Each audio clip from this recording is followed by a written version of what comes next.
Inconditionnel, un livre de Marlène Scharine. Venez, elles sont là. La capitaine Silke Vallès et son équipe viennent d'investir une maison délabrée sur les hauteurs d'Annecy. Au sous-sol, une des 3 filles étant enlevée 10 jours auparavant gît inconsciente dans une baignoire remplie de glace. Les 2 autres sont recroquevillées à côté, terrifiées mais indemnes. Le ravisseur a été abattu dans l'assaut. L'affaire est donc officiellement close. Et pourtant, insidieusement, d'indice en indice, une interrogation fait son chemin. Et si ça n'était pas fini? S'il fallait faire un résumé, ce serait certainement celui-ci.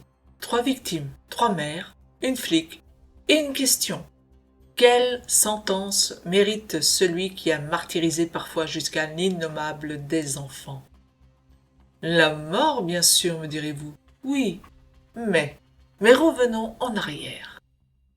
Mélie, Samantha et Romane sont 3 amies d'école qui se font enlever un jour, mais toutes ne vont pas avoir le même traitement. C'est Mélie qui va être la plus martyrisée jusqu'à finir dans un coma végétatif quand, enfin, la capitaine Silke et son équipe parviennent à les libérer. Leur ravisseur meurt sur le coup d'une balle en pleine tête. Fin de l'histoire, pense alors la police. Mais voilà, Samantha se met à avoir peur des hommes barbus, jusqu'à en avoir des crises d'hystérie. Quant à Romane, elle dessine chez sa thérapeute une fille rousse aux yeux bleus sur chacun de ses dessins en même temps qu'elle se dessine, elle et ses 2 amis.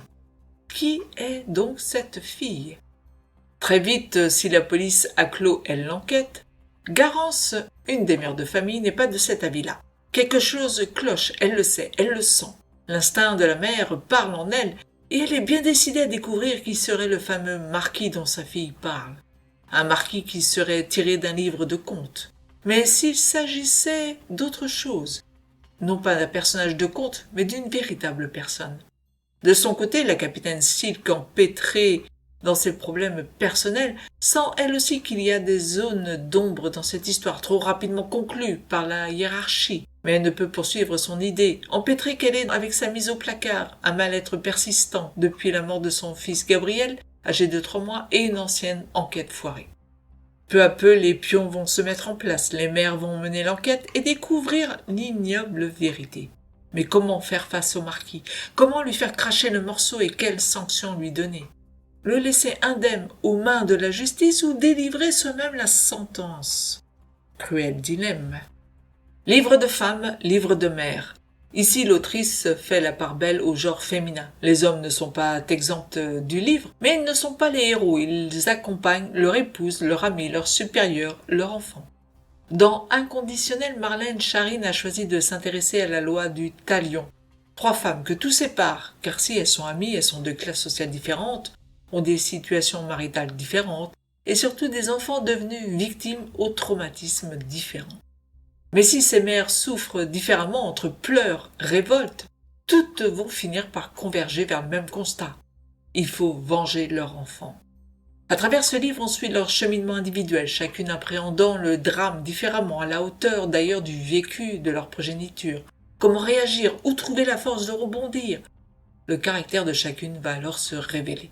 Silke, la capitaine, n'est là que pour apporter la touche police, mais n'est pas l'héroïne de l'histoire qui est jusqu'au bout le trio de mères.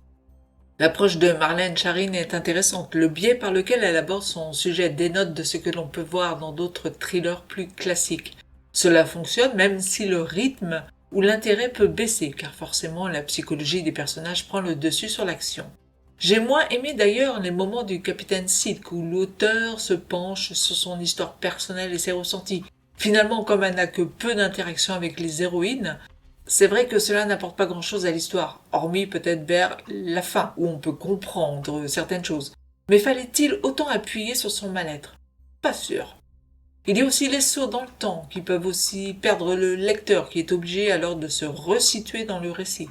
C'est un thriller qui se doit d'être lu à la suite, et plutôt rapidement pour ne pas perdre justement ce fil. Globalement, Inconditionnel est un thriller qui fonctionne malgré tout très bien. L'autrice suit sa trame, on ne s'ennuie pas, même si on peut se perdre par moments. L'histoire est intéressante et le parti pris aussi. C'est justement d'ailleurs ce qui fait le charme de ce récit. Avec une autre fin, le livre aurait perdu de sa saveur. Là, on est conquis et les petites lassitudes sont finalement oubliées quand on referme le livre. Inconditionnel, c'est donc un thriller original par son approche, un peu bancal par moments, mais qui se laisse savourer pour finir sur une bonne note.